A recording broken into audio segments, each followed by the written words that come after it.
ஆஸ்திரேலியாவில் 2018ஆம் ஆண்டு இளம்பெண் கொல்லப்பட்ட வழக்கில் இந்திய வம்சாவளியைச் சேர்ந்தவருக்கு 25 ஆண்டுகள் சிறை தண்டனை விதிக்கப்பட்டிருக்கு. ஆஸ்திரேலியாவினுடைய குயின்ஸ்லாந்து மாகாணத்தில் இருக்கக்கூடிய வான்கட்டி கடற்கரையில் 24 வயதான டோயா கார்டிங் என்ற இளம்பெண் 2018 கொலை செய்யப்பட்டிருக்காங்க. இந்த கொலையில் மருத்துவ ஊழியராக பணியாற்றி வந்த ராஜ்வீந்தர் சிங் அப்படிங்கிற இந்திய வம்சாவளிக்கு தொடர்பு இருப்பதை போலீசார் கண்டுபிடித்தனர்.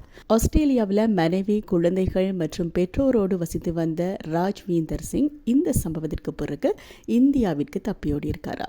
ஆஸ்திரேலிய போலீசார் கேட்டுக்கொண்டதற்கு இணங்க அவர் நாடு கடத்தப்பட்டிருக்காரு.